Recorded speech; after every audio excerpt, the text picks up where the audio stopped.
ఎందుకంటే business partner కన్ఫిగరేషన్తోనే మీ SD project అంతా depend అయి ఉంటుంది. బిజినెస్ పార్ట్నర్ లేకపోతే మీరు కస్టమర్ మాస్టర్ చేయలేరు, కస్టమర్ మాస్టర్ ఎంఎం లేకపోతే మెటీరియల్ మాస్టర్ చేయలేరు. రియల్ టైంలో అయితే కనుక మీరు టెస్టింగ్ చేస్తున్నప్పుడు ఎంఎం కన్సల్టెంట్ మెయిల్ చేస్తారు, kindly send me the 2 materials, వాళ్ళు పంపిస్తారు, ఆ మెటీరియల్ మనం యూజ్ చేసుకుంటాం. కానీ ఇక్కడ ఎవరు లేరు కాబట్టి మనం మెటీరియల్ మాస్టర్ని క్రియేట్ చేసుకోవాలి. రియల్ టైం ప్రాజెక్టులు అయితే కనుక ఎఫ్ఐఎస్డి ఇంటిగ్రేషన్ చేస్తున్నప్పుడు జిఎల్ అకౌంట్స్ అవసరం ఉంటుందండి, రెవెన్యూ జిఎల్ అకౌంట్స్. రియల్ టైంలో అయితే కనుక మీ పక్కనే ఎఫ్ఐ కన్సల్టెంట్ కూర్చుంటాడు ఇంటిగ్రేషన్ చేస్తున్నప్పుడు, ఈ జిఎల్ అకౌంట్ సెలెక్ట్ చేయమని చెబుతాడు.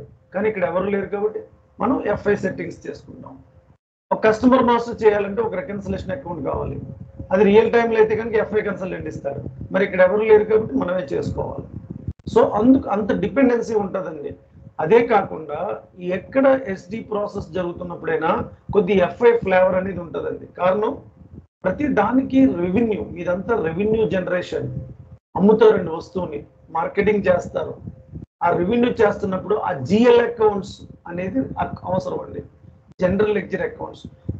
ఒక కంపెనీలో ఎక్స్పెన్సెస్ రెవెన్యూ, రెవెన్యూ ఒక 10 కోట్లు, ఎక్స్పెన్సెస్ 6 కోట్లు, ప్రాఫిట్ 4 కోట్లు, అది బ్యాలెన్స్ షీట్లోకి వెళ్తుంది. అదే టోటల్ బిజినెస్. మన శాలరీ వచ్చిన 1 lakh, మనకి మంత్లీకి వచ్చి ఎంత 50,000, మంత్ ఎండ్లో ఎంత మిగులుతుంది, ఫైనాన్షియల్ ఇయర్లో ఎంత సేవ్ చేసుకున్నాం, అలా అదే profit and loss account balance sheet లైఫ్లో. అదే కంపెనీస్లో profit and loss account balance sheet. మీరు అకౌంట్స్ ఏం నేర్చుకోకలేదు, రియల్ టైంలో రియల్ లైఫ్లో కూడా సేమ్ అంతే. మనకు వచ్చే ఎర్నింగ్ ఎంత, మనం ఖర్చు పెట్టేది ఎంత, అదే ఇక్కడ జరుగుతుందండి. ఒక వస్తువు తయారు చేయాలంటే ఎంఎం వాళ్ళు, ప్రొడక్షన్ చేయాలంటే పీపీ వాళ్ళు, ఆ ప్రొడక్షన్ చేయడానికి ప్లాంట్స్ కావాలంటే పిఎం వాళ్ళు, చేసిన వస్తువును ప్యాక్ చేసి టర్మ్స్ అండ్ కండిషన్స్తో వేరే హౌస్లో స్టోర్ చేసాక ట్రాన్స్పోర్ట్, అదే టిఎం. ఈ వస్తువు పర్ఫెక్ట్గా ఉందో లేదో చెక్ చేసుకోవడం క్వాలిటీ చెక్, అదే క్యూఎం. మీ వస్తువు ట్రాన్స్పోర్ట్ నుంచి హోల్సేలర్స్కి, రిటైలర్స్కి, డీలర్స్కి, డైరెక్ట్ సేల్స్కి వస్తుంది, అదే ఎస్డి. వీళ్ళందరూ మీ అందరికీ శాలరీస్ పే చేయాలి, అదే పేరాల్, అదే హెచ్ఆర్.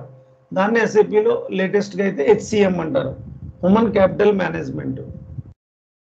సో వీళ్ళందరికీ శాలరీస్ పే చేశాక మన కంపెనీ ఇంత పెట్టుబడి పెట్టాం, ఎంత ఎక్స్పెన్స్ అయింది, ఎంత ప్రాఫిట్ వచ్చింది, మన ఆస్తులు ఎంత, మన అప్పులు ఎంత, అదే బ్యాలెన్స్ షీట్, అదే ఎఫ్ఐసిఓ మాడ్యూల్. ఒక ఎంఎం, ఒక పీపీ, ఒక పిఎం, ఒక క్యూఎం, ఒక డబ్ల్యూఎం, ఒక టిఎం, ఒక ఎస్డి, ఒక HR, FICO, ABAP, basis, project manager. Team size 10 to 12 people, 15 to 20 people, team size. This is SAP project. Implementation, rollout, data migration, same to same. Support, user implement అయిపోయాక post చేసుకుంటూ ఉంటాడు. F i వాళ్ళు f i, MM వాళ్ళు MM, MM వాళ్ళు purchase రిక్వెషన్, purchase orders, SD వాళ్ళు sales orders, billing document. Issues వస్తాయి, అదే screen shot తీసి మీకు పంపుతారు, అదే సపోర్ట్. అది డైరెక్ట్ మెయిల్కి రావటం, మెయిల్ సపోర్ట్. అదే ఇష్యూ వచ్చిన టికెట్ నెంబర్ కింద క్రియేట్ చేసి హెల్ప్ డెస్క్లో ఒక సర్వీస్ టూల్ ద్వారా, రెమెడీ ఆర్ ఎస్కాట్, డిఫరెంట్ కైండ్ ఆఫ్ టూల్స్ ద్వారా ఇష్యూస్ వస్తాయి, దాన్నే హెల్ప్ డెస్క్ సపోర్ట్ అంటారు. ఆ సపోర్ట్లో 3 రకాలు, L1, L2, L3. Level 1, level 2, level 3. Level 1 10+ profile, level 2లోకి మీరు వస్తారు 5+, లెవెల్ 3 2+. ఫ్రెషర్స్, జూనియర్స్ మీ అండర్లో వర్క్ చేస్తూ ఉంటారు. This is called SAP project global market. World wide ఎక్కడికి వెళ్ళినా ఇదే ఉంటుందండి. 4 ప్రాజెక్ట్స్. వేరే మాకు ఎక్కడో ఫ్రెండ్స్తో మాట్లాడే మేము ఎన్హాన్స్మెంట్ అనేది మాట్లాడుతూ ఉంటారు. Enhancement is not a project. ఒక ప్రాజెక్ట్ ఇంప్లిమెంట్ అయిపోయాక, సపోర్ట్కి వెళ్ళిపోయాక ఒక 2-3 years తర్వాత ఏదైనా సినారియోని మార్చాలనుకుంటారు, దాన్ని ఎన్హాన్స్మెంట్స్ అంటారండి. దాన్ని సిఆర్ అంటారండి, చేంజ్ రిక్వెస్ట్ ప్రాజెక్ట్ అంటారు. That is not a project.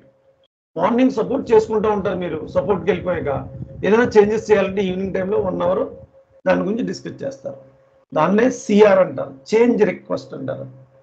World wide ఎక్కడికి వెళ్ళినా ఇదే ఉంటుందండి.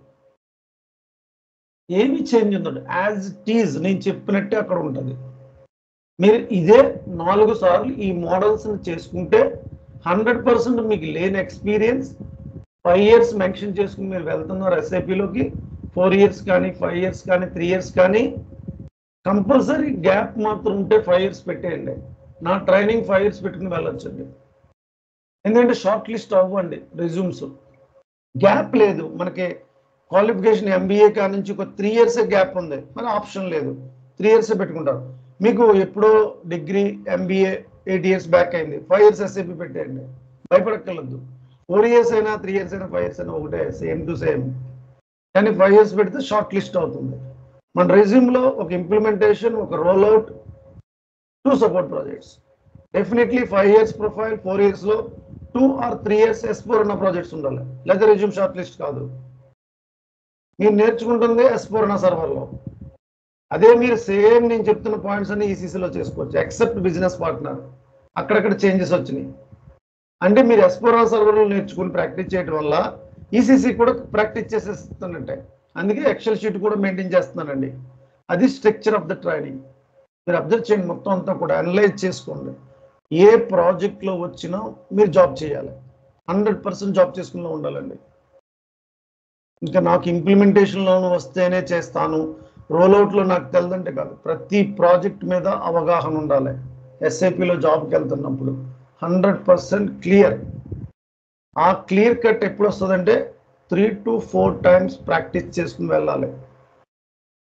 అప్పుడే మీరు టికెట్ వచ్చిందంటే కింద చూస్తారు ఇష్యూ, సో అండ్ సో ప్లేస్లో వచ్చింది, బిజినెస్ పార్ట్నర్లో ఎర్రర్ వచ్చింది, సో ఎక్కడ ఉంది, cross application components, SAP business partner settings, business partner roles and కేటగిరీస్లో చెక్ చేసుకుందాం. Number ranges not internal, number ranges not assigned, so number రేంజెస్లోకి వెళ్తారు. అలా మైండ్లోకి వెంటనే చూసినట్టే చెప్పేలా ఉండాలండి. అదే సపోర్ట్.